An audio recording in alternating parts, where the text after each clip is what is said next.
Brew here for breakfast, facts for snacks, and you're watching the Sunday Scaries. Sorry I had to read this. With Buccs McGee. Okay, so you asked me a couple questions. Are the Niners going to win this year with their 7,000 plus quarterbacks? They can't even win with one. How the hell do you think they're going to win with that? That's out of question. 2, you asked something about Seattle. I forgot that one already, but Seattle sucks. Rams suck. Cardinals suck. You know who's going to win? Oakland Raiders. Why? They got the best quarterback in the league right now, which was for the Niners. Purdy's okay, man, but I'm telling you right now, not happening. Now, watch this. You know who's going to win? Okay, you know who will make the Niners win this year? This guy. Nutmeg to Pomato. If he was quarterback for the Niners, we'd kick some ass. Oh yeah. Be kind to your neighbors, guys.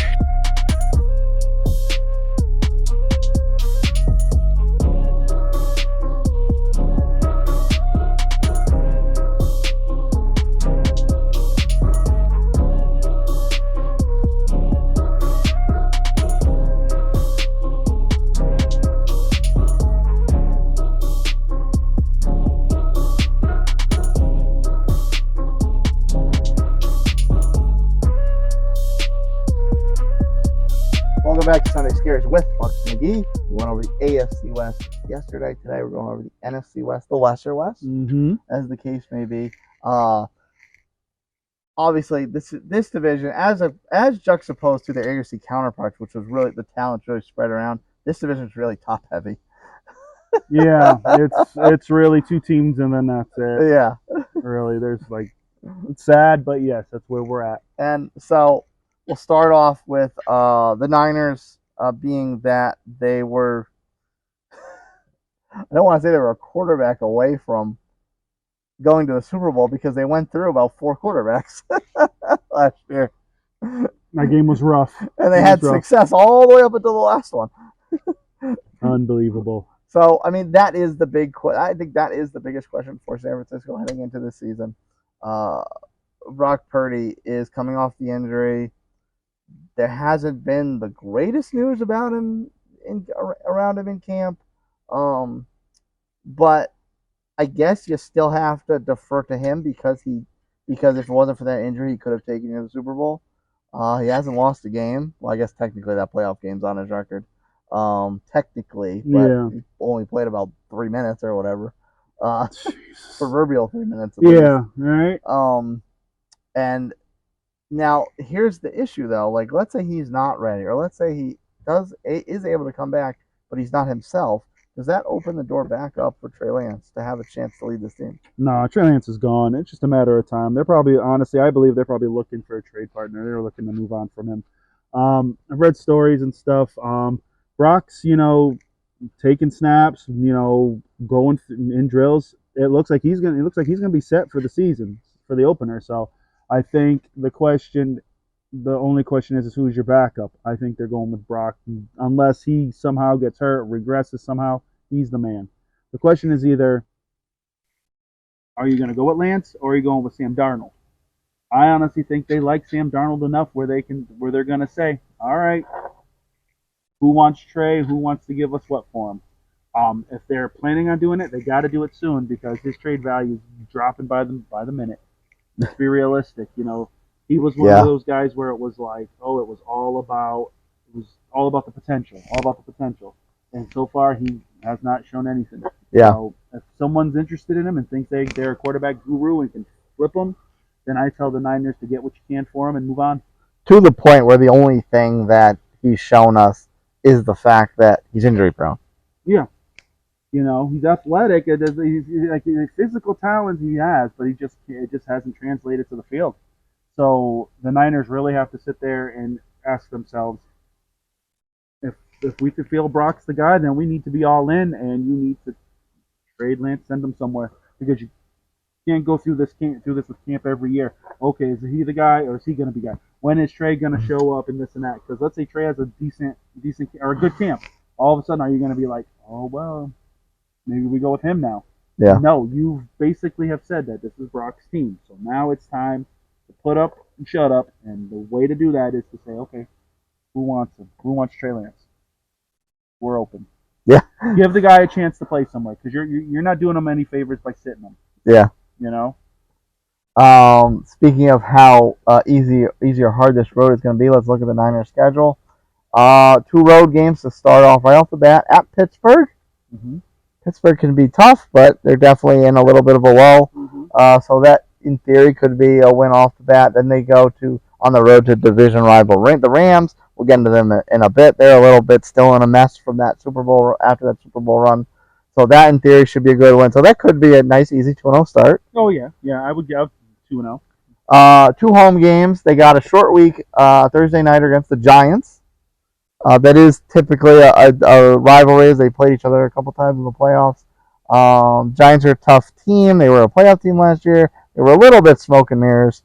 They got by a lot of just guile and execution.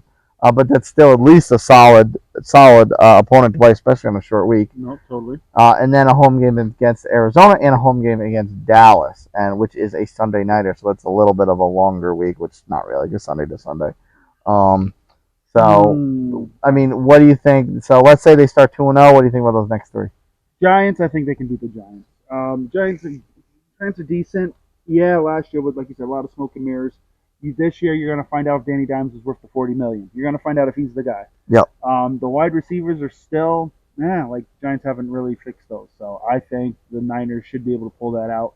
Arizona, why even bother? Yep. At that point, just give the Niners a second bye week. Anyone who plays Arizona should get a second bye week. It's just ridiculous. I think Dallas is the first real test. Yep. And it's home, so that does give it's a home game, which is good. But Dallas, I think, will be the first test. And then after that, back-to-back road games at Cleveland, at Minnesota, and then going into a Week 9 bye with a home game against the Bengals. Could be a Super Bowl matchup. Could be. That game, it all depends on Burrow. Is Burrow back? Is he not back? The Bengals are an explosive team, so it could be interesting. So if you were to tell me they lost that one in a close one, I could see it.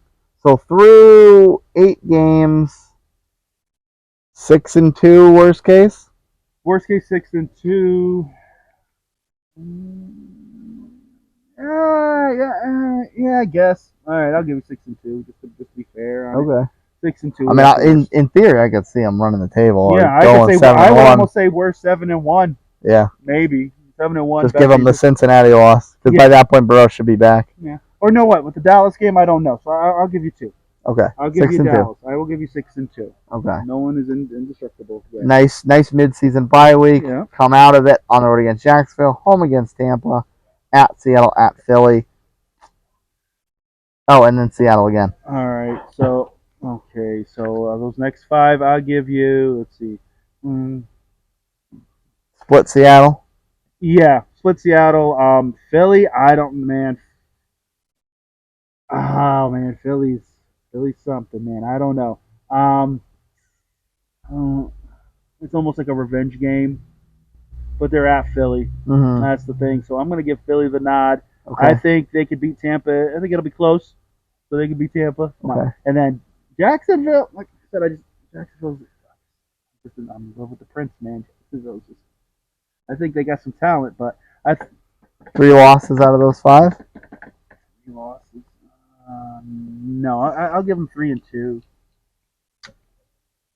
I think they would lose. They'll lose to Philly. One to Seattle and 1 to Philly. Oh, that's right. We're giving 1 against Tampa. So right? I'll go 3-2. So 3-2. They were 6-2. They're 9-4. 9-4. That's a solid standing going into your final 4 games. They get the Cardinals again. Home again. Yeah, I know. 10-4. Sorry. 10-4 going into your last 3 games. There you go. Home against Baltimore, Washington Road, and wrapping up with kind of another bye home against the Rams. Baltimore. Yeah, I'll give them Baltimore. I'll give them Baltimore. Oh, okay. I think I'd give them Baltimore. Okay. I think at that point they're there. I'm giving Baltimore. I'll give them Baltimore. I'll give them all. Yeah. Oh, so 3. So 3-0. So they'll finish 13-4. 13-4. 13-4 is that right where you would expect them to be, considering the fact that Brock is a question mark right now? Well, here's the thing. He's a question mark, but if he's playing with the ones, he's not a question mark anymore. He's good to go. I think if he was a question mark, he would there'd be splitting a lot more reps. If they're letting him play and he's in it, then he's the guy. I'm going in it as if he is the man. Yeah. Now, if he gets hurt and Sam Darnold takes over, then yeah, that whole schedule changes. But who knows? Sam Darnold had shown flashes. Maybe this is the offense where Sam Darnold all of a sudden blows it up, and all of a sudden maybe Sam Darnold's the guy. The ever revolving QB door of Sam Darnold as your guy and sprinkling some Brock. Maybe that's what this team needs. Jets fans will cry, but hey, so be it. Jets fans will really cry for that one. We're about that humor. But so almost to the point where you say, "Thank God they have Aaron Rodgers," because if they didn't have Aaron Rodgers and that happened, they'd all half of the city of New York would be on suicide watch. It'd be a rough one. But yeah, I'm assuming Brock is 100% ready to go. So 13-4, yeah, with that defense, solid defense. They've got big time players all around. That offense is solid. Kittle, Debo, Ayuk, like they got guys. Ayuk. CMC, so 13-4. How could we forget? The highest paid running back in the league. Running back making real money nowadays, right? A few others, but no, with that schedule, 13-4. The next biggest schedule, and probably the only other biggest. I'm sorry, not schedule. The next biggest story in the division, and probably the only other biggest story in the division is Seattle, and was last year very much catching lightning in a bottle with Geno, or do they have a little bit of staying power to keep this momentum going? Wow, they had a very good draft. They did. They had probably the first. I guess the last reaping of benefits from the Russell Wilson trade. Yeah, this was the last. This was the last cash in. It was good, but the problem is the running backs, which one was part of those draft picks, is hurt. They're so these guys are kind of dinged up, and you don't know if they're going to be 100% for the season. I think now everybody knows what Geno is. They did pick up wide receiver from Ohio State. They got some talent, so it helps out that wide receiver route or receiving room. But the question is Geno ready to take that next step? And that next step is a serious playoff run, not just okay, we showed up, here we are. Yeah. And I don't know. I don't know. If the run game is healthy, then all bets are off, and they could be a dangerous team. I don't think they're dangerous enough to take out like Philly or anything like that, but I think they can be like that number 3 team in the NFC, number 3-4 in that bit. But I still think they've got some stuff to shore up. I don't know if Geno is the long term. I think he's good, but I don't know if he's that guy that's going to take you to that next level. Mm-hmm. If your defense plays way above what it should be, he might be a guy. Doesn't make mistakes, might be able to do it. But right now, they're a playoff team for sure. But I just don't know if Geno is 3 years from now, if we're still talking if Geno is the guy. Let's see how the road ahead this season stacks up for Geno and the Hawks. Geno. Week 1, home against the Rams. Oh, yeah, okay, go ahead. Give them that one. On the road against the Lions. Okay. Home against Carolina, and on the road Monday nighter against the Giants, and another team getting screwed over by the early bye week. Ooh, yeah. So let's see. What do you think of all those 4 games going into an early bye? Wow, those are some interesting games. Gotta give them the Rams. I'll give them the Rams. I think I would give them Detroit. Okay. I think I would give them Detroit's still too early. They're going to be figuring themselves out a little bit. Yeah, exactly. Plus, they're bouncing back from the Kansas City game. That's right. So that's an early might test catch to them. See. Yeah. Catch them licking their wounds a little too much. Exactly.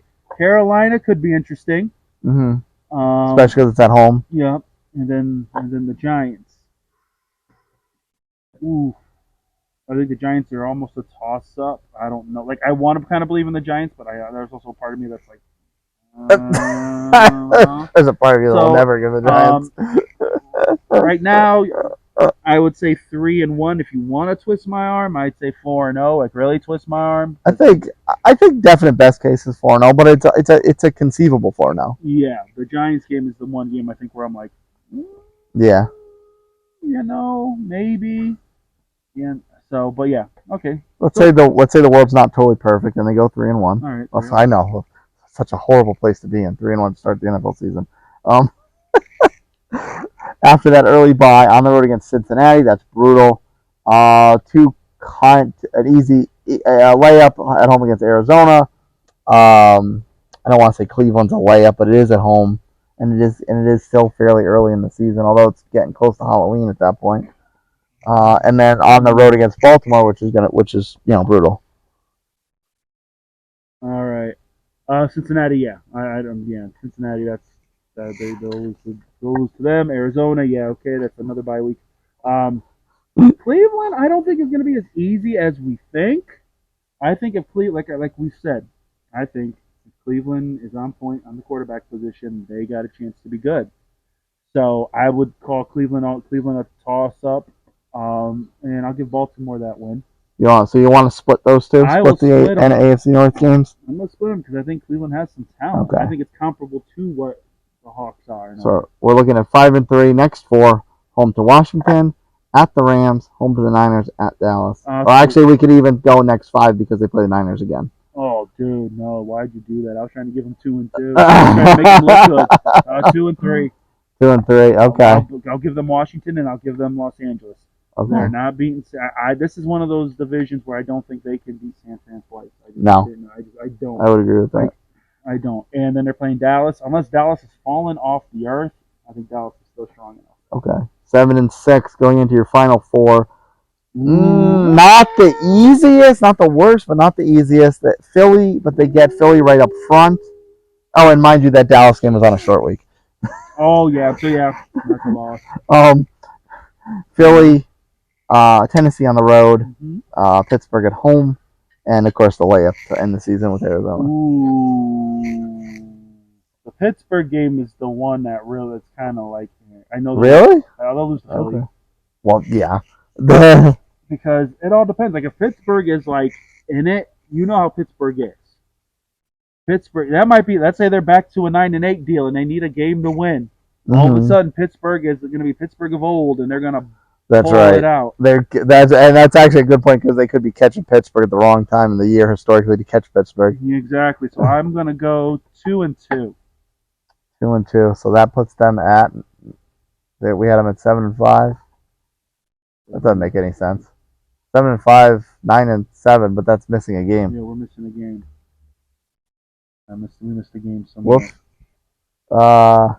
It might have been one of the San Fran. Maybe it was. So 9-8 probably. Okay, 9-8. And the way the NFC is, they might be able to eke out a wild card. Maybe. Okay, because 9-8's like 9-8's really just the new 8-8. Yeah, basically. So it really doesn't put you in really any kind of dominant foothold position. Nope, you're mediocre. Yeah, and so I mean, do you think that's not? Obviously, it's not going to be enough to win the division after we just pick San Francisco to win 13 games. No, it's not going to be enough to win the division, but it might be enough to sit there and, like I said, snag a wild card spot. Yeah. Like, let's be real, because we don't know. We haven't touched on the South yet, so we don't know what that's going to be. That's gonna, 8-9 won that division last year. That's right. So there's a lot of, even though that the division winner gets a spot, which I think at some point the league is going to look at that and kind of maybe change that up.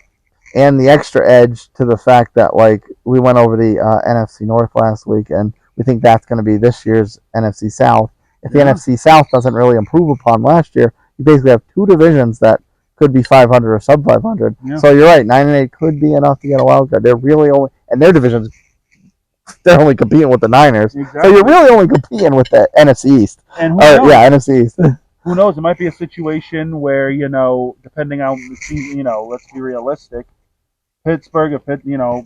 Let's say Pittsburgh's in. Let's say Pittsburgh's got fire, and they decide the rest. Mm-hmm. Or they may pull out Pittsburgh. The Pittsburgh game is the game I think that kind of hinges on what really happens. So they very well could go 10-7, and then boom, they're walking in the playoffs because the NFC is that bad. Yeah, that bad. It's just that It was like, remember the AFC was so bad and the NFC was just so dominant. We've just flipped. And it's gone back and forth. The NFC was great, the AFC sucked, and now we're back to this. Yeah. So I think right now the last 4 weeks will tell what they will be. Speaking of really sucking, Yes. we won't bore the people getting into the nitty gritty on these last two teams because they're kind of in the same place. And the only saving grace for the Rams over the Cardinals is the fact that they actually did win a Super Bowl. But now they are both kind of in very comparable positions. Massive rebuild. Arizona's flipped over their entire front office and coaching staff. The Rams are grasping at straws right now. I don't even know if they have any draft picks left. They had to trade off Jalen Ramsey. Cup is hurt. Cup's hurt. They finally severed ties with Beckham. Who knows what you're going to get out of it? What Stafford has left in the tank now. Cam Akers, I guess, is your starting back. Yeah, Cam Akers. This one might be your star. Paris to fall on that. I don't know. Like, honestly, the Rams, and we've talked about this. There are teams that have sold their futures for a Super Bowl, and that's what the Rams did. The Rams said, okay, Tampa, got Brady. This is what we're going to do, so let's go all in. You got Stafford, and then you traded off picks. You picked up the pieces that you wanted because you had to win now. And it worked, but you knew going into that what you were going to become. And now you are like, and mind you, every team should try to win and stuff like that. But I think certain teams know, like, we're just going to stink. So we're just going to do our best. We're not going to talk about playoffs. We're not going to carry this air about us that, yeah, we're good. And I think sometimes the Rams still do that. It's like, oh, yeah, we got Cooper Kupp, so we're great. Well, Matt Stafford's arm's hanging by who knows what. Like, is he going to throw for 4,400 yards and, 32 touchdowns? Like, is he going to be that guy? I don't think so. Your run game is sus. Your defense is basically Aaron Donald, and I don't know what else you got. Aaron Donald's going to be wishing he retired. Exactly. You traded Ramsey away. Maybe he saw the writing on the wall and said, just get me out. I don't want to be here anymore. Yeah. So what are you going to be? I think you just play it out. If you suck, and maybe you get into the Caleb Williams lottery for the first draft pick. You get you a franchise quarterback and start from scratch. Maybe Aaron Donald doesn't want to hear that. Then if he's like, okay, trade me then go ahead. Yeah. Do what you got to do because it's about the franchise. Don't try to be mediocre. You want to be good, right? Yeah. You want to sit at mediocrity. I don't even think you're that good. And then you got Arizona, and that's horrible. That's like picking up Madden, right?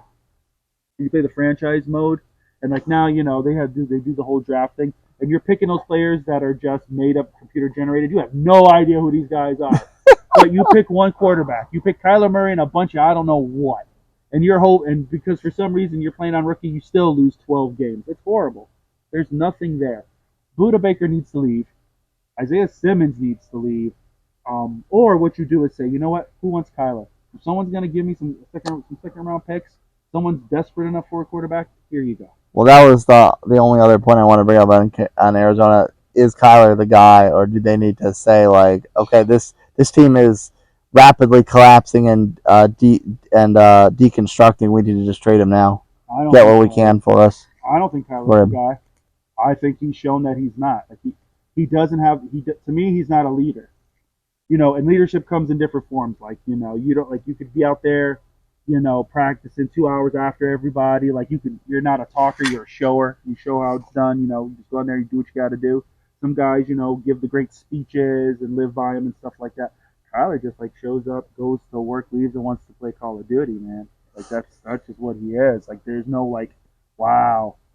I wouldn't bring in another quarterback to learn from him. What's he learning? Yeah. Nothing. He should have just played baseball. Be honest. Get your guaranteed money and been a baseball player. You probably would have been better off. Yeah. So and your career probably would have lasted longer. Yeah, exactly. So he's coming back. You know what's gonna happen. They'll win 1 or 2 surprising games, and people will be like, "Oh man, maybe Kyler's back." And then next you'll hear whispers, and everybody else will leave. Why did D-Hop leave? I think it was because of him. Let's be real. I can't build a franchise around that guy, and it's gonna be rough. Now watch, I say this and they go 11-6 or something, and I'm like, wow. At that point, I'm done. But I think I'm confident in saying that they will be the worst team in that division. Definitely not the the worst team in our division, get some picks, make some money on this abysmal NFC West. Kick it over to Donnie Dolla signs for his take and lucky moneymaker picks on the NFC We're West. gonna make it rain this year.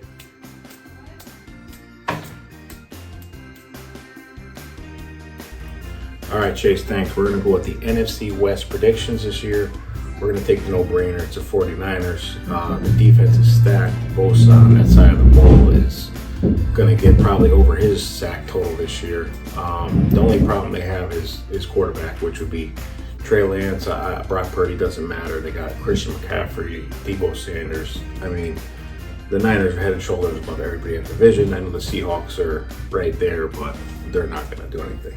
I think the Niners at minus 165, they win the division. For the props, we're going to go Cooper Kupp, 150 yards in any game this year is minus 145. They feed him the ball like crazy, so we're going to go there.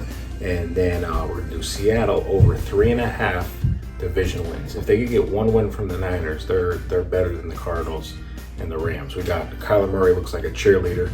I don't know what's going on there. So we're going to go with Seattle over 3.5 wins in the division. Cooper Kupp, 150 yards over in any game. And we're going to take the 49ers to win that division. All right, Chase, back to you. Thanks, Donnie. This should be the easiest division to make money off of because it's the easiest one to break down.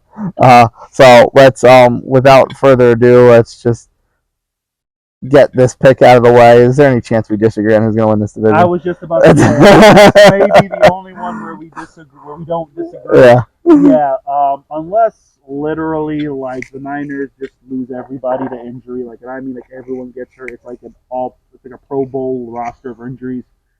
The Niners are going to take this division. I think the Seahawks will be competitive. Yeah. And I think they're a wild card team for sure. But I think this is the Niners division to lose. Yeah, and as we just broke down the schedule, we went through it and gave San Francisco 13 wins and Seattle 500 record. So, it's possible this division wrapped up by Thanksgiving.